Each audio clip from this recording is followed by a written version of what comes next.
자, 오늘 제목은 예수님을 믿는 신앙생활이란 무엇인가, 이렇게 제목으로 말씀을 상고하겠습니다. 역시 이 코로나 사태에는 제가 감히 말씀드리지만 이것은 대선 때까지 갈 거라고 봅니다. 어저께도 제가 그 전라도 지역에 또 우리 총회에 속한 교회들이 있어서 그 교회 중에 구례에 수혜를 입은 교회가 있어서 거기를 이렇게 신발하고 오는데, 역시 지금 우리 한국 사회의 주제가 이 코로나 사태가 주제인 것 같아요. 그리고 이 정부가 원체 정말 전에도 없고 후에도 없을 모든 것을 새로운 세상이 열리는 걸 보게 될 것이다 라고 말했던 대통령의 취임사처럼 정말 생각지도 못하고 꿈도 꾸지도 못했던 일들이 좀 펼쳐지고 있는데, 이것이 지금 코로나 사태와 겹치다 보니까 옳으냐 옳지 않으냐 하는 또 이 주제가 사람들 만날 때마다 이런 꼭 그러니까 얘기들은 나오더라고요.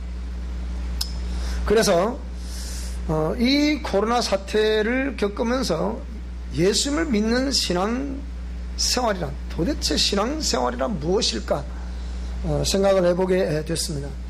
그래서 분명 오늘 아까 읽어보셨지만 공무원들이 와서 왜 이 교회는 QR코드를 시스템을 실행하지 않습니까? 그렇게 말합니다. 어저께 그 구례 한 교회를 들렀더니 그 교회는 또 이 그러니까 수혜를 입은 교회는 다른 교회인데 아예 붙여놨더라고요.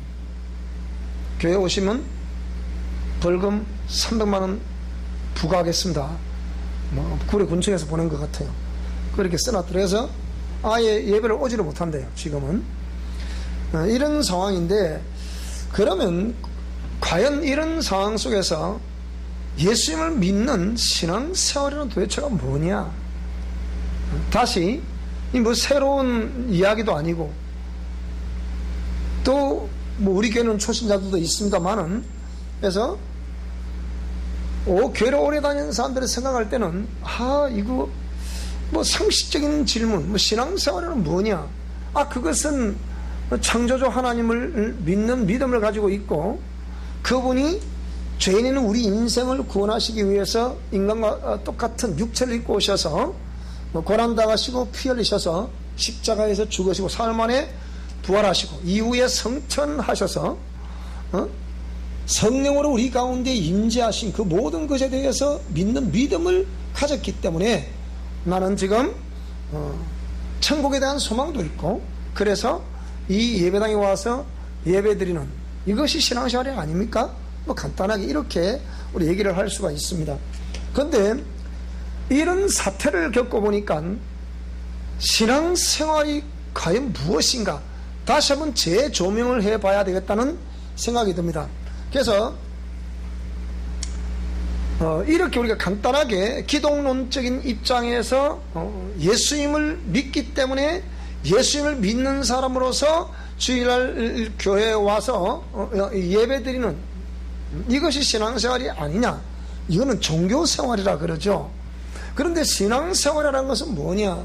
그 믿는 믿음을 가지고 있다. 내가 믿음의 대상에 대한 어떤 믿음을 가지고 있으면 그것이 일상 속에서 그 신앙의 삶이 나타나고 증명이 되어야만이 그것을 신앙생활이라고 말할 수 있는 거거든요. 그러니까 그 종교생활, 의전을 행한다고 해서 물론 그것도 하나의 신앙생활의 일부분이라 우리가 부인할 수는 없습니다. 그렇지만 우리가 기본적으로 예수님을 믿는 신앙생활이 뭐다? 여러분 익히 들어왔지만 오늘 저는 또 하나님 주신 영감으로 오늘 여러분들의 말씀을 전할 때 신앙생활은 뭐냐? 의식을 바꾸는 것입니다. 이 의식을 바꾼다는 건 뭘 말하느냐? 여러분이 지금까지 우리 인생의 삶을 살아오면서 내 의식을 사로잡고 있는 것이 무엇입니까? 그것은 학교에서 배운 수평적으로 전달된 세상 지식입니다.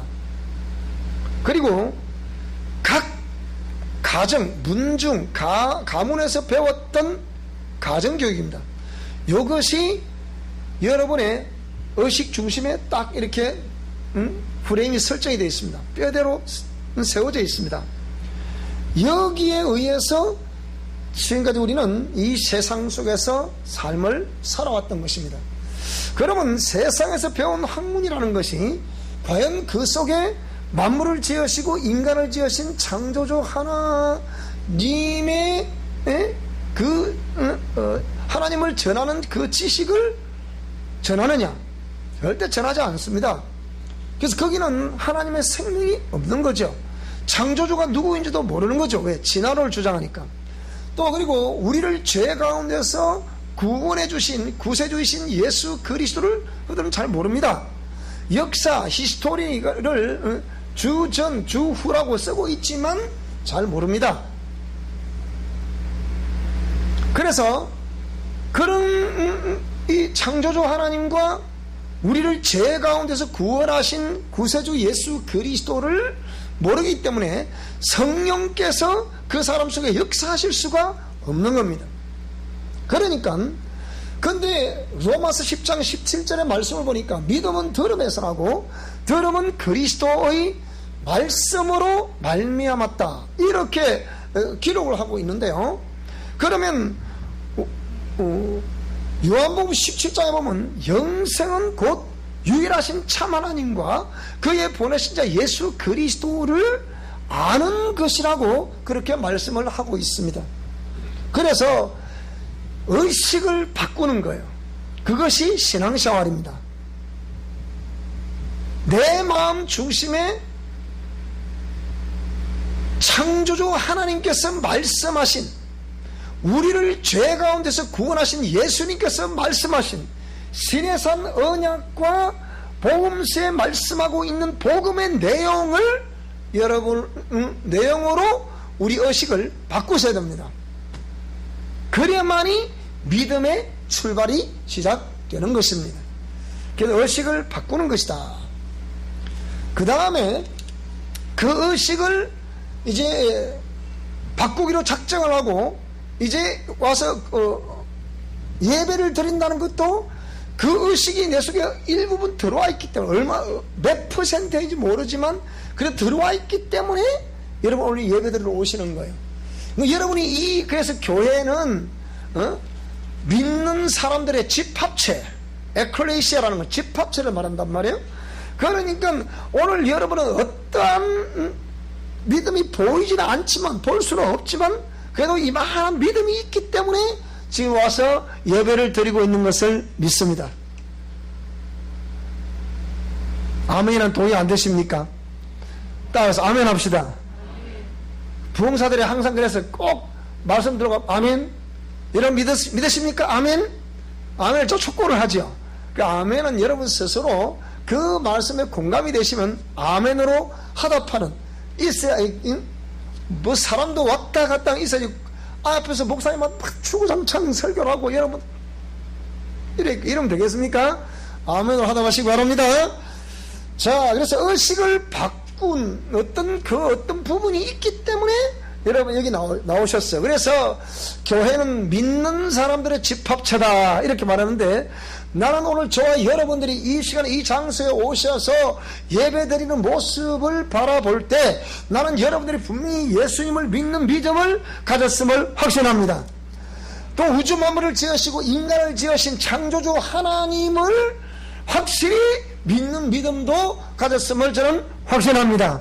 자, 그래서 그런 세상에서 신은 없다, 신은 존재하지 않는다, 무신론을 학문에서 배웠는데, 그래서 그 세상에서 배우는 학문을 가지고 어떤 나의 전공 분야에서 열심히 일하고 노력해서 그 직장 생활을 통해 가지고 우리가 지금까지 먹고 살았습니다. 그러니까 뭐 신앙은 무슨 신앙, 뭐 하나님은 무슨 하나님? 근데 인간은 생로병사한다 그래서 이 세월 앞에 이기는 사람이 없어요. 그러면 사람이 태어났으면 늙게 되고, 늙으면 병이 들게 되고, 병 들면 결국은 죽음을 우리는 맞을 수밖에 없는데, 이것을 우리가 이런 세상의 학문 속에서 이런 것을 우리가 어떤 소망을 가질 수 있다는 것은 지극히 드뭅니다. 소망을 가질 수가 없어요. 그래서 세상 철학에서 나온 것이 뭡니까? 니힐리즘, 허무주의. 그러니까 인생은 허무하다는 거예요. 그래도 이것도 나름대로의 어떤 물질의 부를 누려본 사람들, 물질의 풍요로움을 누려본 사람들이 그렇게 허무주의에 빠지는 거예요. 동양 사람들은 집을 지으면 해가 뜨는 곳으로 집을 짓습니다. 늘 희망을 바라고 집을 짓죠. 그래서 우리 연말 연시가 되면 꼭 해돋이 하러 가죠, 그죠? 그러니까 어떤 하나님에 대한 신앙이 없으니까 그 뜨는 해는 매일 뜨잖아, 매일 뜨는 해를 바라보면 그거 보면 올 한 해의 모든 어떤 은혜를 주소서, 그 해가 이렇게 뭘 주겠어, 생각해보세요. 그 해를 뜨게 하신 분 누구예요? 하나님이란 말이에요. 창조자 하나님이란 말이에요. 근데 사람들은 그 해돋이를 바라보면서 거기다 소원을 비는 거예요. 이게 종교심이죠, 종교심. 이래가 있단 말이에요. 그런데 서구 사회에서는 집을 짓때 이렇게 이 동양을 보고 짓지 않습니다. 저희 시골집도 동양을 하고 있죠. 그런데 안 되더라고. 그 대신에 할아버지가 아버지가 결혼을 하셔서 이렇게 집을 지어서 이렇게 그 당시에 최고 잘 지었대요. 그래서 동네 최고 잘 지은 집을 지어서 딱 내놔보냈는데 그 우리 자손들이 잘 될 거다, 우리 손자들이 잘 될 거다 하나 했겠어요? 안 되더라고, 내가 보니까. 근데 서구 사회에서는 서쪽을 보고 집을 짓는데요. 이것을 아는 사람들이 아파트를 지을 때 어떻게 짓습니까? 남서쪽을 보고 짓는 거예요. 이렇게 남서쪽을 마르면 꼴 비슷하게 남서쪽으로 지으면 그러니까 사이 보고 짓는 거죠. 강을 보고 짓는 거죠. 이렇게. 그러면 햇빛이 하루 종일 들어온다. 또 어떤 사람은 남쪽을 보고 짓는다는 사람도 있고, 그래서 이는 풍수지리가 그래서 많이 세상에서 유행을 했던 거예요. 근데 서구 사회는 그 집을 짓고 다 넘어가는 해를 바라보면서 인생을 지나는 인생을 이렇게 다 추억하는 거예요. 그래 보니까 뭡니까? 허무하더라.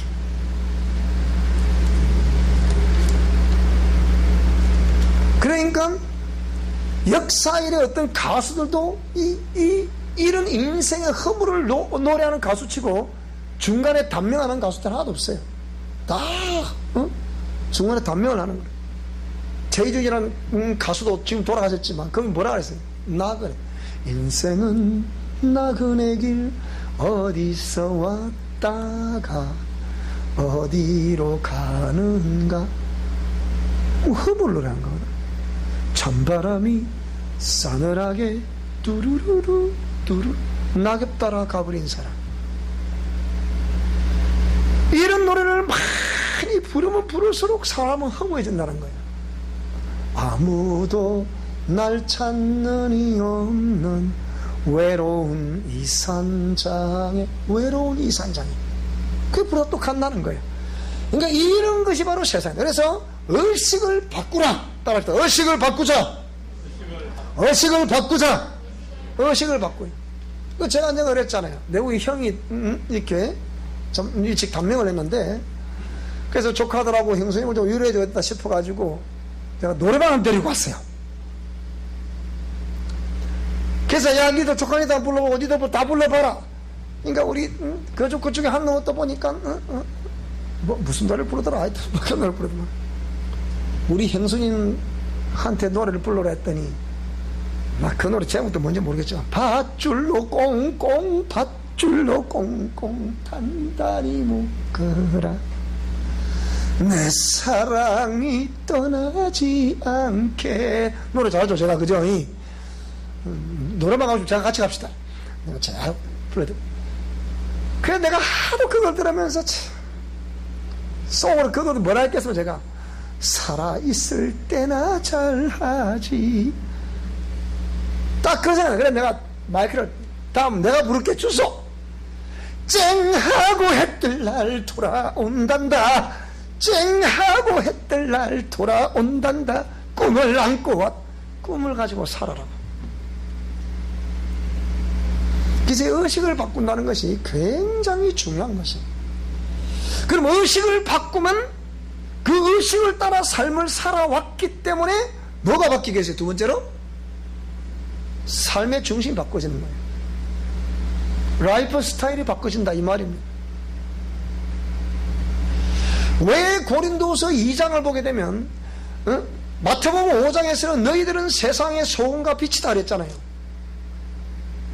그 소금과 빛이라는 개념은 그 전에는 우리가 하나님 말씀이 내 속에 없었기 때문에 이게 옳게 살아가는 삶인지 옳지 않게 살아가는 삶인지를 몰랐다. 그런데 이제 이 정말 하나님 말씀을 들어보니 이 말씀이 진리의 말씀이더라. 그래서 이 말씀대로 살아가야 되겠다 라고 했기 때문에, 그러면 이 말씀을 먼저 받은 내가 집안 모든 사람에게 그 빛이 비치게 하라는 거예요.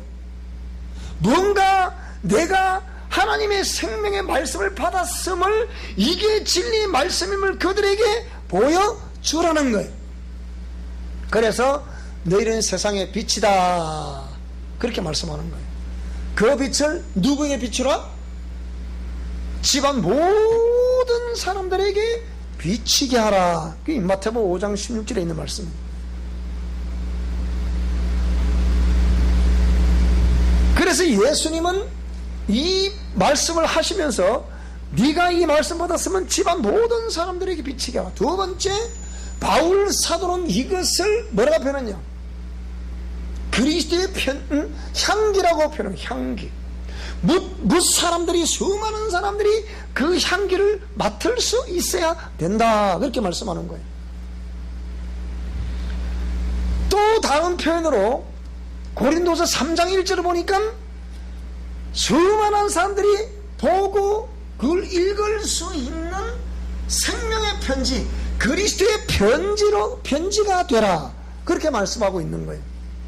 그럼 이것은 다른 말로 해보면, 한마디로 해보면 삶의 중심을 바꾸는 거예요. 삶의 중심을 바꾸는 것을 두고 일러서 너는 소금과 빛이다, 그리스도의 향기다, 그리스도의 편지다 이렇게 얘기하는 겁니다.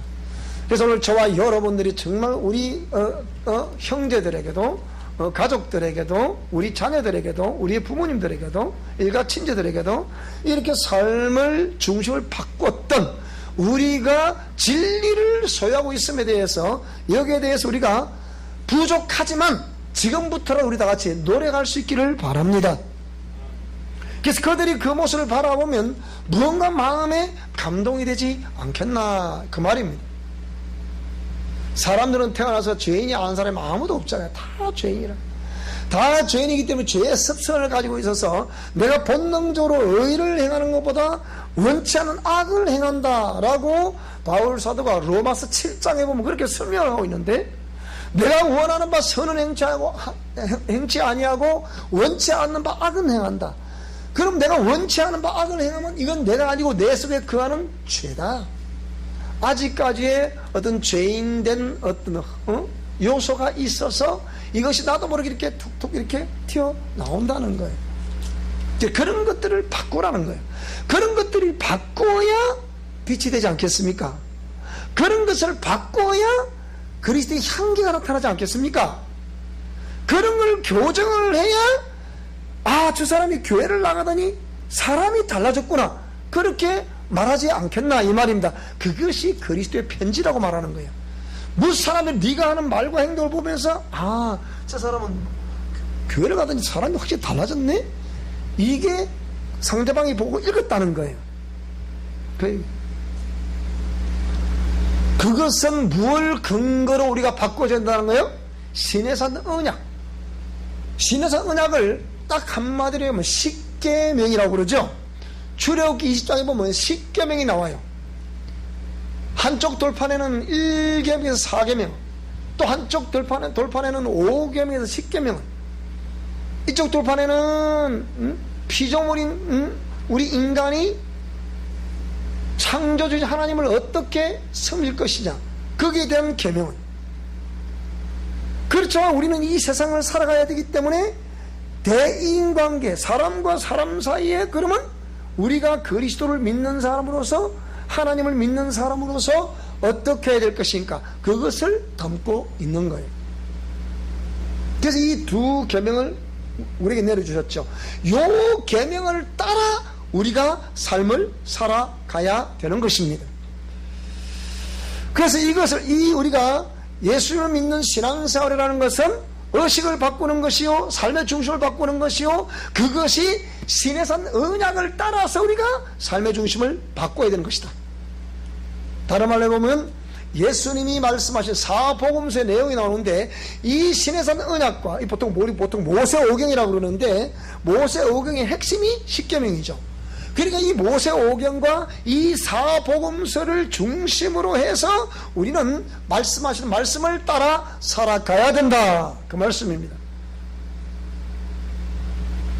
근데 이 말씀을 따라 삶을 살아가 보려고 하니, 우리가 하루아침에 지금까지 계속 내가 세상 법칙을 따라, 세상에서 생겼던 어떤 종교를 따라, 또 나름대로 어떤 그런 철학을 따라 삶을 살아왔는데, 이것이 하루아침에 순식간에 변하더라? 잘 안 변하더라? 잘 안 변하더라. 그렇기 때문에 우리는 끝까지 그 말씀을 받들고 인내를 해야 됩니다. 로마서 8장에 보더라도 7장에도 다 그 말씀 나오잖아요. 인내해야 된다는 거.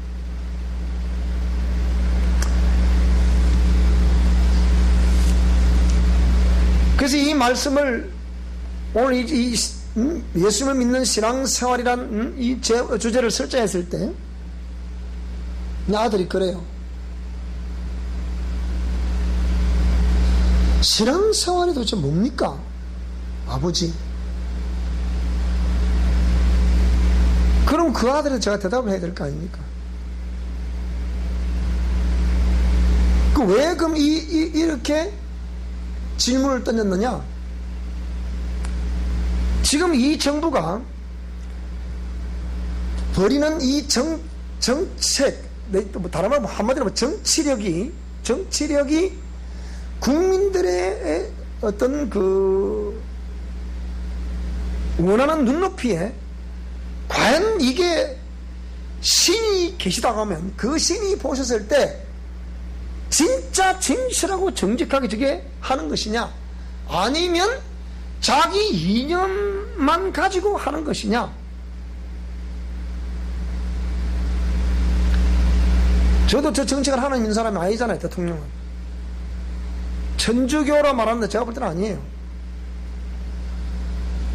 그런데 그러면 이분이 하는 걸 봐서 이 과연 옳다 할 수 있냐, 옳지 않다 할 수 있느냐. 그런데 각 영역에서 펼쳐지고 있는 정책을 보면 알잖아요. 그래서 그 정책에서 지금 이 정부는 대기업을 쓰러뜨리는 정책을 펴는 거거든요. 지금 대기업이 다 전부 문을 닫아야 될 판이라 지금. 그러면 우리 한국처럼 이 작은 나라에서 대외적으로 무역을 하지 않으면 먹고 살 수 없는 나라가 우리 대한민국이다, 여러분. 땅덩어리가 크면요, 적어도 먹고 사는 데는 지장 없어요. 그래 안 그래요? 땅덩어리 크면 농사만 지으면 돼. 돈을 못 벌어도 농사만 지으면 1년 내내 먹고 살면 될 거 아닙니까? 간단하잖아, 그죠? 먹고 살면 돼. 그 항상 욕심이란 것 때문에 일이 안 돼. 욕심이란 것 때문에. 욕심. 어쨌든 돈을 많이 벌어서 내 호주머니에 넣어두고 싶은 이 욕심 때문에 안 된다니까. 록펠러도, 빌 게이츠도, 정주영 씨도, 이병철 씨도 돈을 그 엄청나게 벌어서 세계적인 부호들이 됐지만 다 죽었잖아, 보세요. 근데 사람들은 그걸 추구한단 말이죠. 그래서 이 정부 정책을 펼쳐가는데 이 정책을 따라서 움직여보려 하니까 지금까지 자유시장 경제체제에서 모든 것을 그들에게 맡겨놨어요. 법은 어기지 말고 하라. 맡겨놔서 우리 한국이 이렇게 지금 한강의 기적을 이루면서 부강하게 된 거단 말이에요. 근데 그 자유를 탈취해버린 거죠. 국가가 나서서 원격 조정을 시작하니까 결국 뭡니까? 대기업이 지금 팍팍 지금 쓰러지는 거죠.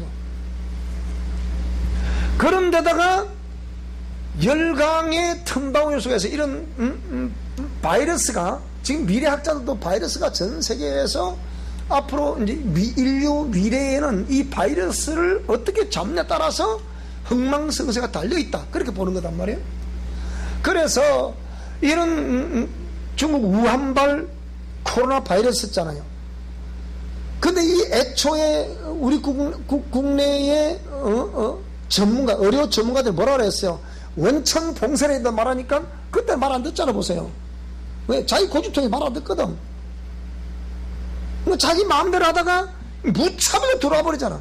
그리고 확산이 되니까 이걸 정치로 딱 또 이용을 해먹는단 말이에요. 여러분 좀 볼 수 눈이 있어야 돼요.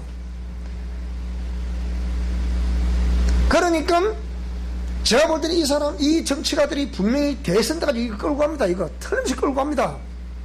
100% 끌고 간다니까요. 근데 오늘 아침 어저께 뉴스 나왔죠. 어저께 오늘 이틀 또 나오던데 보니까 미국의 학자가 뭐라고 그랬어요? 미국도 이 확진이 계속 진행이 되고 있기 때문에 적어도 이 확진 이전의 상태로 돌아가려고 하면 내년 말까지는 가야 된다, 그렇게 발표를 했다고요. 뉴스 다 보셨죠? 그런데 우리 한국은 내년 말까지 가면 그 이듬해 봄에 우리 뭐가 있어요? 장미 대선이 있단 말이지. 그러면 요거 대선까지 끌고 간다니까요. 그것 때문에 지금 발표하는 거라. 뻔한 거죠 저거 지금. 근데 백성들 뭘 아나? 그게 그런가 저런가요? 그래서 전 교회다 뿐만 아니고 뭐 전부 다 QR코드 다 시스템 장착을 해라. 지금 여러분 통제하겠다는 거지 앞으로. 그럼 못한다 그랬어요. 여러분 다 정보 다 내놓으시는 거 지금? 여러분 정보 다 내놓으셔야 돼. 전부 다. 내 정보 다 내놔야 된다니까. 이 QR코드 시스템 설치하려고 그러면. 근데 못한다 그랬어요. 또 왔잖아. 그럼 QR코드 어떻게 하실 건데요? 우리 경남기독교 총연합회에서 자발적으로 하기로 했다. 그래서 우리는 그럼 우리는 난 안 하겠다. 여기 쓰지 않냐? 이게 다 수비를 하지 않냐? 체킹을 잘하고 있는데 왜 안 하는 것이 문제, 잘하고 있는데 왜 자꾸 우리 뭐 하라고 그러느냐? 그랬잖아요. 그러니까 이렇게 하나님을 모르는 무신론자가 왕이 되다 보니까 이 왕은 자기 마음대로 하거든요. 그 성경의 근거들이 많이 나오잖아. 교회에서 목사님들이 말씀을 전하는 근거가 기록된 말씀을 전하는, 오늘도 집사님의 기도처럼 말씀 중심, 교회 중심이라고 그러자 보세요. 이거 다 많이 들었던 얘기거든. 예배 중심이라고 다 들었던 얘기 아닙니까? 그런데 우리 주위에 있는 큰 교들이 다 그런 식으로 문을 다 닫아버린다거나 QR코드를 다 설치하기 때문에 우리 작은 교회들도 한국의 80% 이상이 다 작은 교회들이거든요. 그래서 그걸 설치해야 된단 말이에요. 그러니까 이걸 이제 계속 해야 되냐 말아야 되냐. 그래서 이걸 안 하게 되면 압박을 주겠다, 그 얘기예요. 정부에서는. 그 벌금도 때리려 하겠지. 그 제가 그랬어요. 당신들이 끝까지 그렇게 하면 나는 교회 명의를 내부셔버린다 그랬어요. 그러면 어떻게 되느냐? 초대교회처럼 카타콤, 지하 동굴에서 예배 드릴 때가 온다니까. 신앙 지키기가 쉬운 게 아니에요. 그래서 이런 정부 정책에 의해서 지금 경제가 폭망을 하잖아. 보세요. 정책에 의해서도 폭망을 하는데 그렇다고 코로나가 덮쳐나 놓으니까 어떻게 해요? 지금 쪽에서 뭐 연말 좀 돼보세요. 지금 연말 되면 이제 온 나라가 지금 막 뒤집어집니다. 두고 보시라니까요, 여러분. 제가 그냥 엎어놓는 게 아니에요. 엎어놓는 게 아니라니까요. 지금 보세요. 아시아나 항공이 저도 좀 날라져 보세요. 두산 주고 벌써 날랐죠, 벌써. 아시아나 티웨이인가 뭐인가 그거 국회의원, 더불어민주당 국회의원 만들었던 티웨이 항공 지금 700만 없앤다고 지금 발표를 했죠. 이런 식으로 하고 자꾸 이제 감축 안 하면 안 되게 돼 있다니까요. 그런 중에 민노총이라는 이 친구들은 또 그냥 한국노총 속한 단체에서 어떤 오더를 따서 일을 집행하다 보니까 민노총이 그딱 압력을 줘서 우리가 그 공사를 하겠다고 둘이 싸우는 거예요. 위에서 그냥 막 볼트로 집 던지고 이렇게 밑으로 그 한국노총이 집 던지고 이렇게 가라 그 얘기. 이렇게 정말 이 무법천진 이 세상, 법이 있지만 공의가 통하지 않는 이 세상, 현재 이 정부의 이 모습입니다. 이 모습이.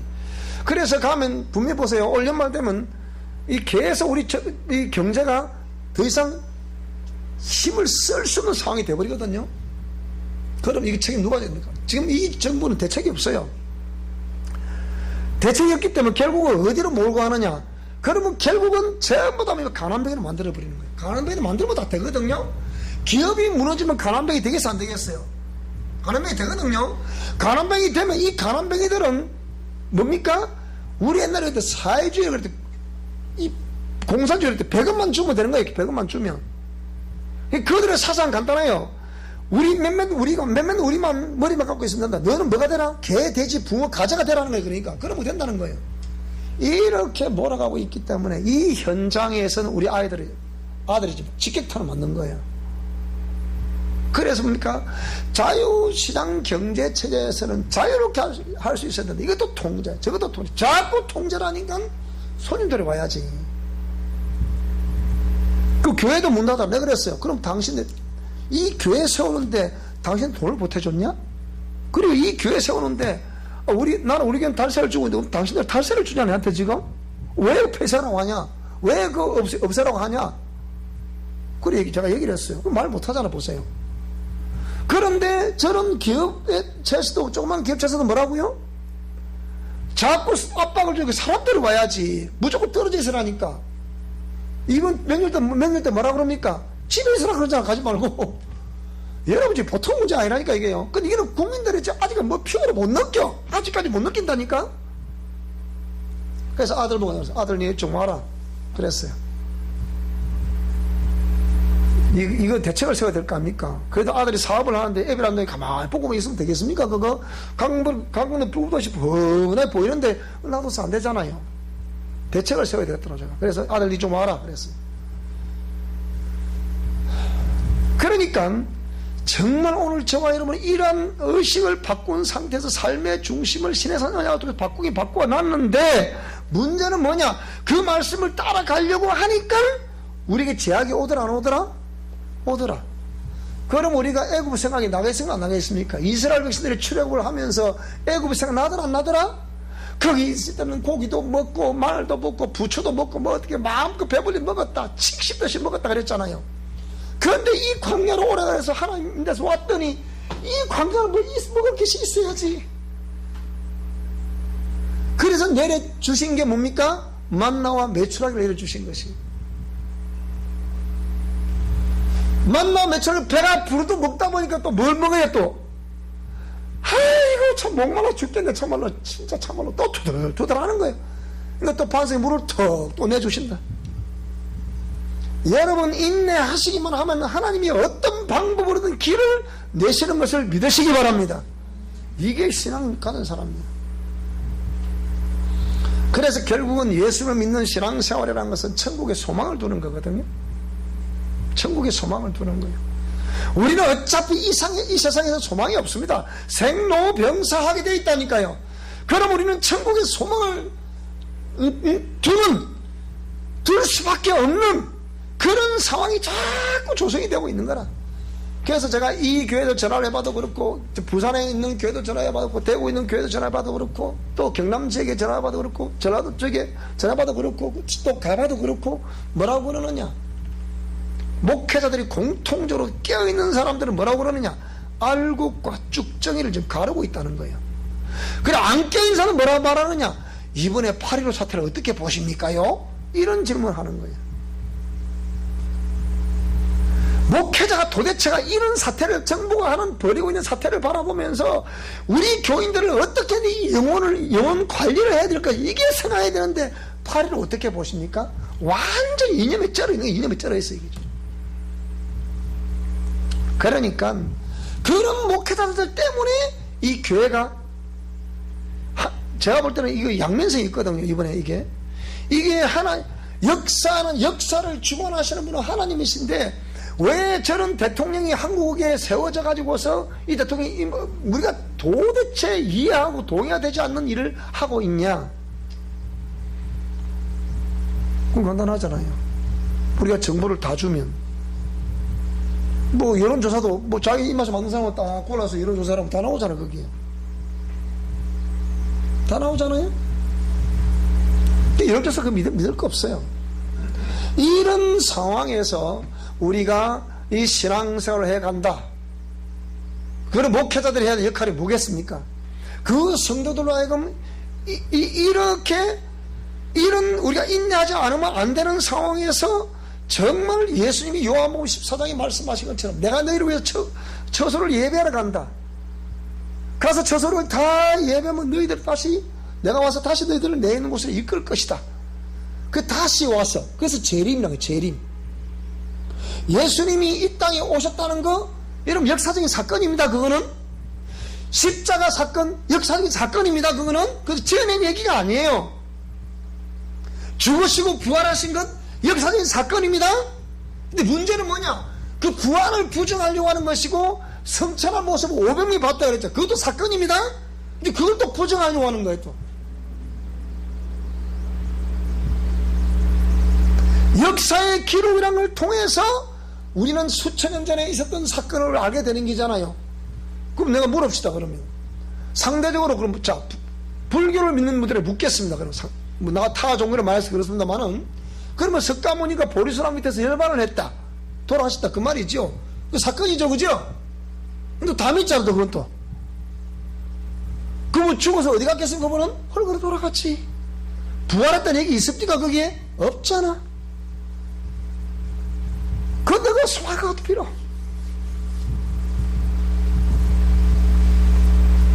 그런데 예수님은 똑같은 역사적인 사건인데 부활 성찬 이것도 사건이거든요. 500명이 봤다 그랬잖아요. 자, 여러분 500명 같은 뭡니까? 요 건물 안에도 500명 안 됩니다. 옆에 이 교회에 뭐 한 500명 된다고 그러는데 자세히 뭐 모르겠지만 하여튼 뻥을 잘 치. 교회는 뻥을 잘 치거든. 그런 뻥 치면 안 돼. 있으면 그대로 얘기하면 되지. 500명 다니는 교회 가보면 한 200명밖에 안 돼. 가보면 이렇거든요. 대부분 보면. 자, 그래서 이런 걸 봤을 때 예수님이 성천하셔서 왜 가셨냐? 너희들을 위해서 예배할 그 천국을 예배하러 간다. 가서 다 예배하면 다시 오시게 될 것이다. 다시 오시는 그것을 재림이라 그런단 말이에요. 근데 지금은 재림을 눈앞에 보고 있는, 눈앞에 우리가 지금 보고 있는 그 시점이에요. 지금이. 그러니까 목회자들이 제대로 깨어있는 목사들은 하나님이 분명히 여기에 심판해 주실 겁니다. 이 정부 분명히 심판할 겁니다. 우리 힘이 없잖아. 뭐 힘이 있어 우리가. 그리고 반드시 알곡과 좀 죽정이를 고르고 있는 시대라고 봅니다. 뭐 여러분 대부분 다 그래. 다 그래 얘기 다 해. 꼭 그 중에 한둘이는 이념에 찌들은 사람들은 8.15를 어떻게 보십니까? 지금 8.15 지나간 지 언제든지 지금 8.15 얘기하고 있는 지금부터. 그런 식으로 뺏어야 주의 종들 그 사람은 강단에서 뭘 하겠습니까? 여러분 8.15가 어떻게 또 그 얘기할 거예요. 뻔한 이게 안 되거든요. 그러니까 오늘 이런 예수님을 믿는 신앙생활이라는 본문을 읽었으면 목사님 본문을 좀 해석해 주면 좋겠는데 본문을 해석 안 하시고 왜 이것만 자꾸 해석을 하십니까? 왜? 이렇게 해야 되겠다고 내가 보니까. 그렇게 하잖아. 오늘 본문은 뭐 해석이야. 우리 많이 듣잖아요. 응? 본문 해석을 간단하게 하고 마치겠습니다. 이 사도행전 16장에 보게 되면 이 사도행전은 하나님의 그 500명의 성천한 모습을 보았는데 그들에게 예수님이 뭐라고 부탁하셨느냐? 너희들은 이 예루살렘 선을 떠나지 말고 여기서 전심으로 기도를 해라. 맨날이 못되면 내가 다시 성령으로 너희들에게 임재하는 것을 보게 될 것이다. 근데 이 약속을 500명이 받았지만 380명은 가버렸어요. 120명만 이 마가 요한에 이라는 이 사람의 다락방에서 팍 기도를 전심으로 기도를 하고 있는 거예요. 그 약속 믿고. 그리고 보세요. 3분의 2는 탈락을 하는 거라. 120명 모아서 전심으로 믿고 막 이렇게 기도를 하고 있는 거예요. 지금 4분의 1 탈락하는 거죠. 5분의 1 탈락하겠습니다. 하여튼 그래 있는데 성령이 약속하신 말씀대로 강력하게 임하게 된 거죠. 임하니까 그 각종 표적들이 막 일어나면서 그 전표가 강하게 일어난 거예요. 그래서 성령이 오셨다는 것이 증명이 됐고, 자, 그 성령님의 역사하심을 따라서 예수님의 부활을 팍 가서 전하기 시작한 거예요. 이게 초대의 역사입니다. 이것을 기록한 내용을 사도들의 행전이라. 어떻게 그들이 예수의 부활을 증거했느냐, 증거하는 현장에서 어떤 역사가 있었느냐, 그런 내용들을 기록하고 있는 것이 사도행전입니다. 자, 그런데 여기에 빌립보 성에 있는 루디아라를 만나게 되는 그런 사건도 여기 나오게 되고요. 또 이 사건이, 루디아 사건 또 이후에 펼쳐지는 내용이 뭐냐, 기도하는 곳에 가다가 점치는 귀신 들린 사람을 만난 거예요. 그 종의 노예 제도가 있던 당시 시대 아니겠습니까? 그러니까 이 귀신 들린 여자, 무당이죠, 무당. 이 무당이 무당을 소유하고 있는 주인이 있는 거예요. 그러니까 이 무당을 앞장세워서 이 주인이 뭐하고 있다? 지금 돈벌이를 하고 있는 거예요. 그래서 16절에 보니까 우리가 기도하는 곳에 가다가 점치는 귀신 들린 여종 하나를 만나니 점으로 그 주인에게 큰 이익을 주고 있더라. 종이라, 종. 그러니까 자, 그래서 바울과 우리를 따라와 소리를 질러 이르되 이 사람은 지극히 높은 하나님의 종으로서 구원의 길을 너에게 전하는 자라 하면서 이같이 나를 바울과 이 신라들을 따라다니면서 자꾸 그 말을 하는 거예요. 우리 교회에서도 귀신을 쫓아내는 것을 여러분 많이 보셨잖아요. 제가 이 사역을 지금 35년 이상을 하고 있으니까, 제 앞에서 영적 세계가 없다, 그 사람은 어리석은 사람입니다. 그러니까 이런 사람을 많이 하다 보니까 하도 바울이 그냥 그 소리 듣고서 좀 시끄러. 그랬더니 막 기도를 하네, 이렇게. 그러면서 뭐라 합니까? 18절에 보니까 이같이 여러 날을 하는지라 바울이 심히 괴로워하여 돌이켜 그 귀신에게 이르되 예수 그리스도 이름으로 내가 네게 명하노니 그에게서 나오라 하고 명령을 했더니 귀신이 즉시 그 사람에게서 나오더라. 그러면 이 무당 속에서 귀신이 나왔으니까 그 무당이 이제 온전한 정신이 됐을까 안 됐을까? 됐겠죠. 그래서 이러면 귀신 쫓아내라고 말하는 거예요, 지금. 근데 교회 밖에서도 목사님 귀신 쫓아냈나 그러는데요. 그거는 귀신을 쫓아내는 것 같지만 달래는 거예요. 그 무리가 귀신이 귀신 쫓아낼 수 있겠어요? 갓 쥐팬인데. 그거는 귀신을 달래는 거라. 여기 밖에 나가도 그런 사람이 있습니다. 어떤 사람은 절에 스님인데도 그런 쫓아내는 사람도 있다잖아요. 그건 쫓아내는 게 아니라니까. 제발 속지 마라, 거기에. 우리 같은 사람이 쫓아내는 거죠. 자, 이렇게 해서 있는데, 근데 이 상관이 이제 뭐냐? 자기의 수익이 없어졌잖아. 그러니까 이걸 고발을 한 거예요. 로마 시민은 우리에게 어떻고 저쩌고 하니까 지금 바울이 로마 시민권을 가지고 있어, 안 가지고 있어요? 가지고 있단 말이에요. 그들은 로마 시민은 내가 지금 하는데 이것이 와서 우리 사람을 방해했다, 이 말이에요, 지금.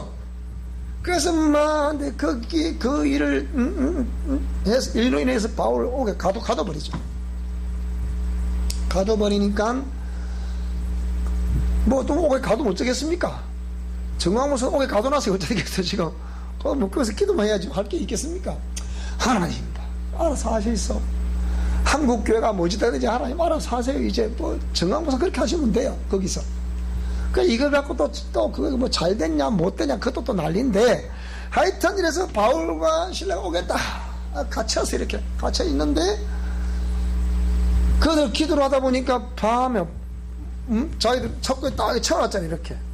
우리 옛날에 조선시대 때 우리 제수들 하나 봤죠? 목을 탁 하고 봤죠, 그죠? 그런 거나 이런 거 딱. 근데 이게 다 풀어지는 거예요. 다 풀어지면서 팍 찬양들이 싹 다 풀어지니까 놀란 거죠. 그러니까 큰 지진이 나고 옥토가 움직이고 문이 열리고 만큼은 날 맨 것이 풀어져다 보니까 이게 어째 도대체 기도만 했는데 이 역사가 있을 수 있냐. 그래서 기적은 초대교회 당시로 끝났지 지금은 기적이 없다 이렇게 말하거든요. 천만에 지금도 기적은 있습니다 여러분. 뭔 소리 하는 겁니까 지금. 그러니까 간수가 자다가 깨어 옥문이 열린 것을 보고 죄수들이 도망한 줄 생각하고 칼을 빼어 스스로 하려고 그러는데 바울이 스톱! 왜 자살을 하려고 그러느냐. 우린 여기 있다. 그러니까 도대체 이분이 어떤 분이길래 분명히 내가 지키고 있었는데 그냥 창고가 열리고 그냥 옥문이 움직이고 터가 움직이고 문이 열리고 하니까 이게 도대체 누가 하는 이 사람들 도대체 뭐냐. 기겁을 한 거죠. 그러니까 자기라는 사람을 말해서 내가 있다 그걸 하지 마라. 그러면서 뭐라고 그럽니까. 형제 그러면 나는 어떠면 좋습니까. 묻죠. 간수가. 그러니까 주 예수를 믿어라. 그러면 너와 내 집이 구원을 얻게 될 것이다. 이렇게 말합니다. 그러니까 이런 걸 통해서 이게 복음 전파라. 이 복음 전파에 의해서 이 간수가 신앙생활을 하게 될 것이 아니겠습니까? 간수는 그렇게 신앙생활을 했지만 오늘 저와 여러분들은 예수님 믿는 신앙생활이라는 것은 의식을 바꾸는 것이고 삶의 중심을 바꾸는 것이고 라이프 스타일을 바꾸는 것이고 신이 사는 언약을 따르는 것이다. 그렇지만 그 신이 사는 언약을 따르려고 하는 사람들은 정말 말씀 받들고 인내해야 된다. 인내가 결실을 맺게 될 것이다. 그리고 결국은 우리를 위해서 예비하신 천국의 소망을 두고 사는 것이 참된 신앙입니다. 오늘 우리 사랑의 모든 성도님들 그리고 우리 미션 코람대 모든 우리 회원들은 정말로 이런 예수님을 믿는 확실한 신앙생활 속에 거할 수 있기를 주님으로 축원합니다. 그래서 우리가 어떠한 상황이 우리 한국에 펼쳐지든지 우리는 끝까지 하나님 말씀을 받던 이 신앙생활을 하다가 주 앞에 설 수 있기를 다시 한 번 더 축복합니다. 기도하겠습니다. 하나님 아버지, 지금 우리 한국은 이 정부가 등장한 이래 여러 가지